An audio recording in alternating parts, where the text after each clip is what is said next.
trip to the city, I broke out the notch. Got some more millies, I keep me a notch. Welcome back to my channel. We got a good review today because we were talking about T.I&Tiny. The show, this episode was the backstory about what happened with Deyjah when that the news finally broke about what T.I. said on the podcast. And y'all, I just felt so bad for Deyjah. My heart broke for her. You can tell there was just a true disappointment that her dad did that to her. And it really just came across like T.I. did not want to get out of his own way and seeing that he hurt his child's feelings. Like, we already know you're a misogynistic asshole, but like, this just basically confirmed how chauvinistic, misogynistic, egotistical prick, like you are just all of the above, T.I., and you're going to ruin the relationship with your daughter if you do not get out of your own way. And I just related to her so much about that disappointment that you feel in your parents sometimes. But before I go off on a rant, let's talk about the episode, get into everything. Real quick, just want to say, hey, to all my supporters, thank you for showing all the constant love, being down with your girl. For any new viewers, thank you for tuning into my channel. Make sure before you go, you hit that subscribe button, okay? Make sure you become a member of the fam, become a member of the Juice Box crew, okay? We keep it nice and positive over here, live, we stay lit. We always got to keep the good energy because the world just be giving us too much negative stuff, and we just got to, keep the laughs and, the good energy going. That's why I do these reviews, to be just a little bit of a getaway for any of you guys who watch it. I just try to do that for you guys, and you guys are like a getaway for me when I come and talk to you, down in the comments and stuff like that. We're here to help each other out, okay? We family over here, like I said. But nonetheless, let's get into the review, talk about T.I&Tiny. So basically, we open up the episode with everybody getting on the plane, going to Mexico. Everybody has decided to do this family trip. And in the beginning, everything was good. We had perfect vibes. Everybody was getting lit, turning up. Even Monica was sipping down the tequila. Girl, Regine, the legal drinking age in Mexico is 18, so Regine took full advantage of that. And everybody was having a good time. Now, Tommy and LaToya were going to come, I think, a day later. But as of right now, everybody was there, eating, drinking, having a good time. And we see like the kids kind of doing their own thing. King is running around doing his typical stuff.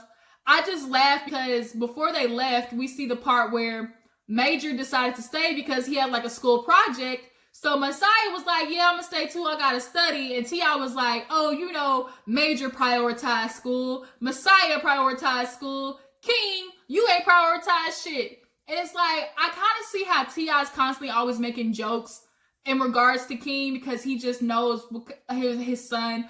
Obviously, he's super, outgoing, real funny, goofy. But the thing is, King uses that to his advantage and try to make situations work for him using his personality. And I also kind of think that T.I., as much as he wants to blame Tiny for babying him, you also kind of give him leeway, and we see that later on in the episode. But in the beginning, in Mexico, everything was fine. People were going to the beach, they were eating, and I think they actually had a night where the kids went out separately from the adults and stuff like that. And of course, T.I.'s like, we need to make sure we keep an eye on the kids. Teenagers left to their own devices ain't no good. And it's like, because you were a no good teen doesn't mean every teen is going to be like that. I get, as a parent, you want to keep an eye on them. But like, ease up, T.I. Even Zanique was like, my mom is the cool, want to be hanging out with her kids type mom. But T.I. is the super strict dad, especially on the girls.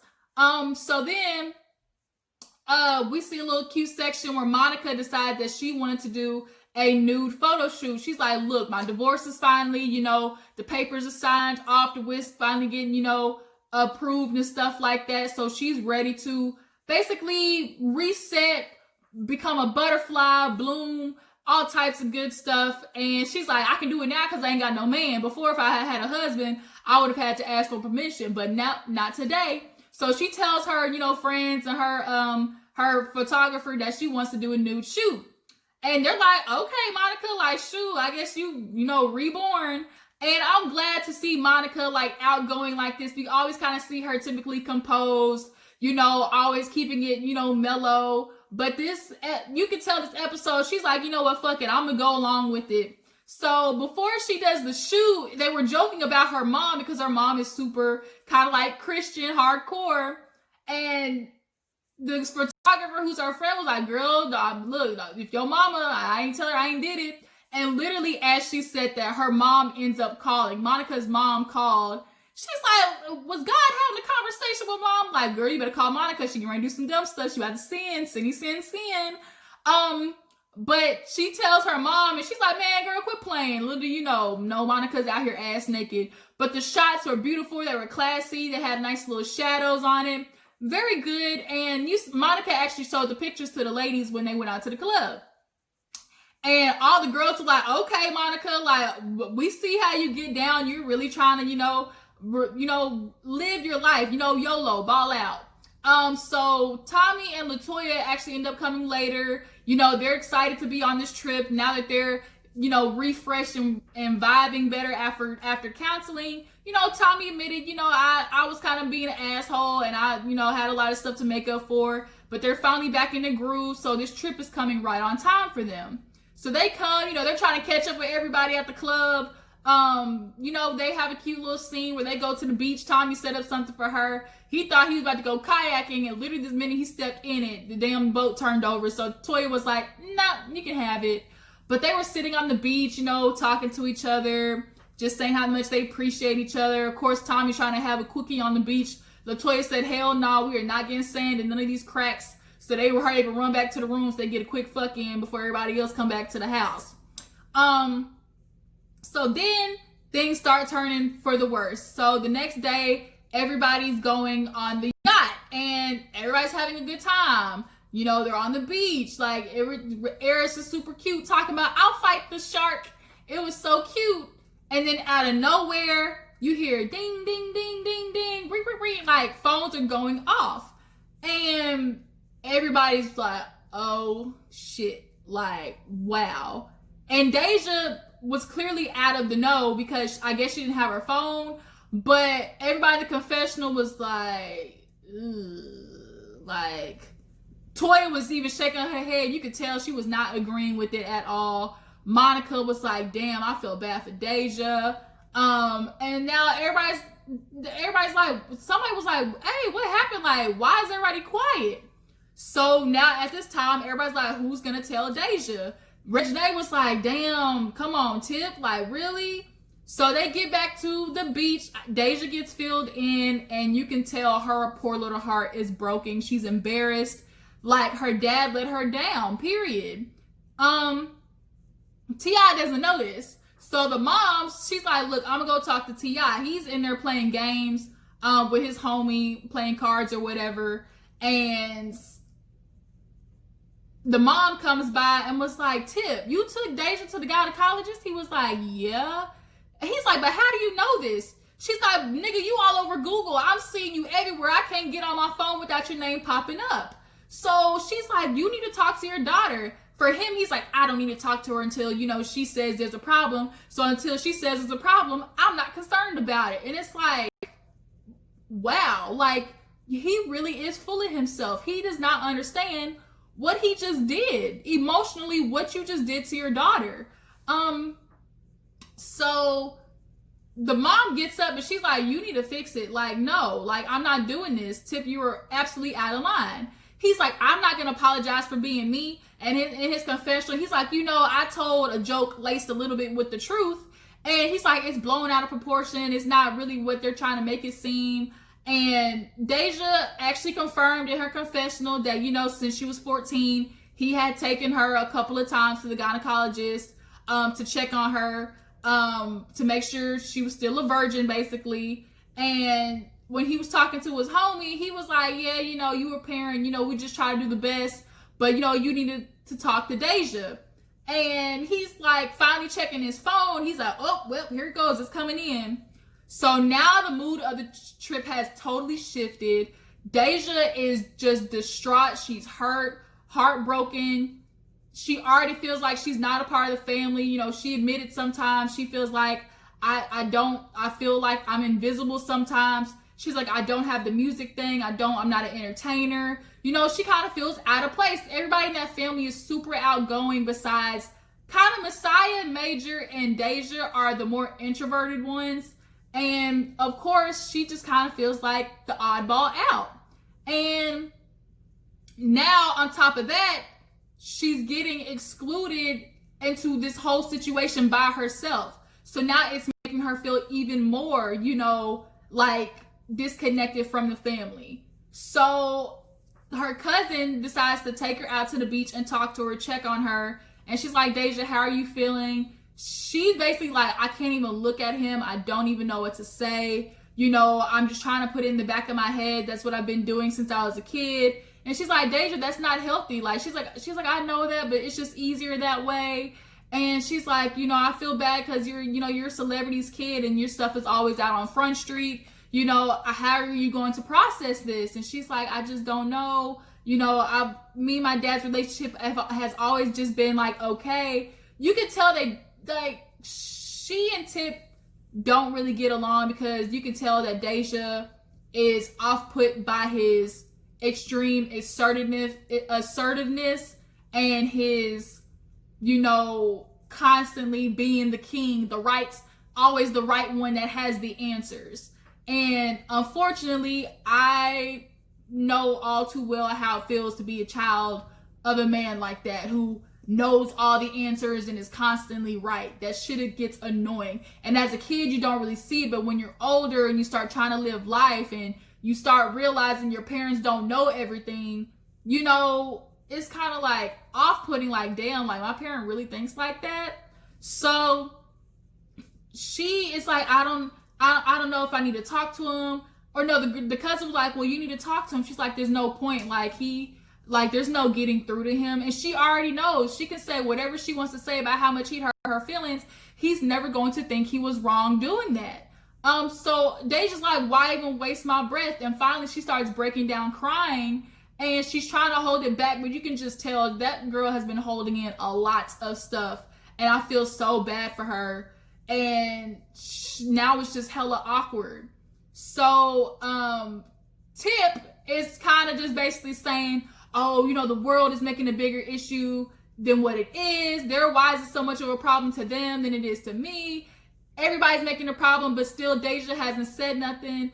Nigga, if your daughter hasn't come up to you and talked to you, it's because she's upset and doesn't want to look at your motherfucking ass. Like, Tip, honestly, I think he knows he fucked up with Deyjah, but he's too into his own thoughts of thinking he did the right thing that he's not even considering, okay, just because I felt like I was right doing this, the type of damage that did on your daughter. Because I guess he explained the story of the reason he took her to the gynecologist was because she snuck out. Okay, cool with that justification. Taking her to the gynecologist, though, for me, is too far. If your daughter said she didn't do nothing, you have to be able to build that relationship of trust. And if she's not going to tell you, she might have told her mom. But here's the gag, T.I. Had she went out there and had sex, the deed would have been done. Taking her to the gynecologist, okay, you found out she had sex, and then what? You're just going to lock her away for the rest of her life? Is that what you plan on doing? Because that's not what you're doing with King.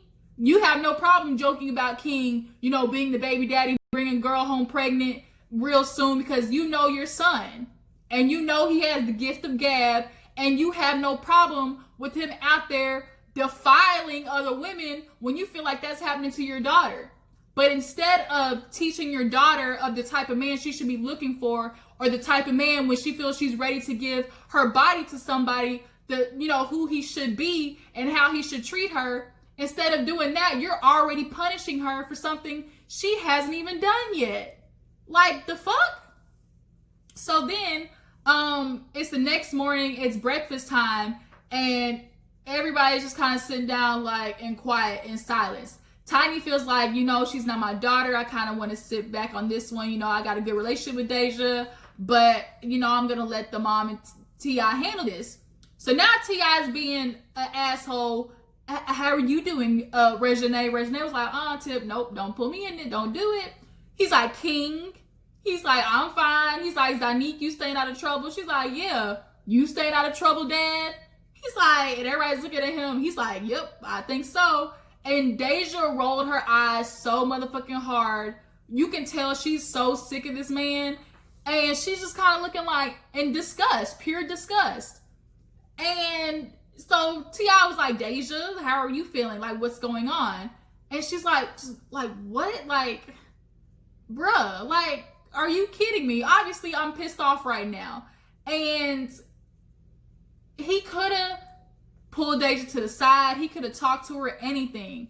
But the fact that you are not giving your daughter the energy or the vibe to feel like she can come talk to you and freely express how you hurt her is doing way more damage, T.I.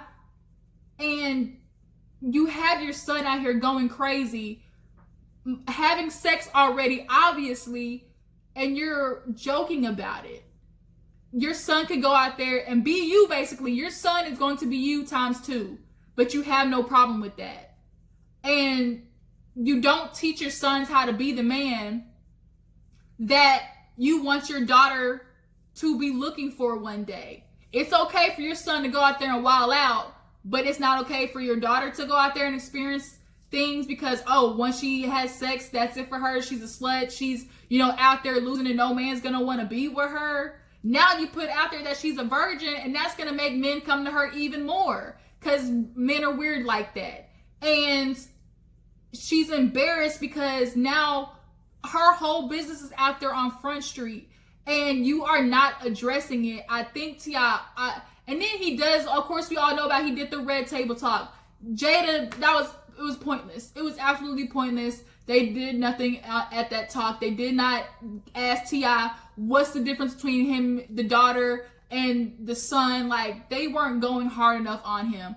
Tiny was there, pointless. She's not going to call Tip out. The mom, even earlier in the episode, joked about how T.I. has to be in control of everything. He always feels like he's the one that's got to do it. And Tiny's like, I'm glad somebody agrees with me. T.I. feels like he is the king of everything, and you're not, sir. And I felt bad for Deyjah because now she's in a confessional crying like, I don't want to do this anymore. I want to go home. I think she revealed on her Instagram one day that she was possibly sexually assaulted as a child. So that's another level of issues that she's dealing with. And her dad is basically giving her PTSD around the sexual aspect of it. And then she's like, I'm just upset, I'm hurt, and what's the word for not even want to talk to your dad? Like, don't even want to look at him. And I get it. Like, when you get to a point where you're not even mad, you're just disappointed and you're looking at them with disgust. Like, once your child starts feeling like that, it's very hard to come back from that. And I'm speaking from experience. I know exactly how Deyjah feels when your dad is doing something and refuses to acknowledge how his actions have repercussions, aren't just for him, his actions affect everybody else. And you want to sit there and blatantly ignore it because it's easier for you to do that than to admit that you fucked up. As a child, you look at them like, dang, like, really? Like, that's who you are? Like, my feelings don't matter at all as your child? Like, I get it, Deyjah, and I'm praying for you, girl. I hope everything gets better. The episode basically ends with Deyjah looking at T.I. like, I don't even want to be here. And T.I., you fucked up. And on the next episode, I guess the mom is going to be there. And she grilled T.I. talking about, you ain't going to do it to your sons, are you? He's so old school, it's sickening. And I'm tired of T.I. Nigga, you ain't always right. Point blank, period. So y'all tell me what you think about the episode. How do y'all feel about T.I. and his gynecologist thing? After hearing, the full story, y'all still feel like he's justified because, she snuck out? He feel like he could take her to the OBGYN. I just don't understand. I just feel so bad for Deyjah. I don't even, girl, I'm praying for you. That's all I can put it.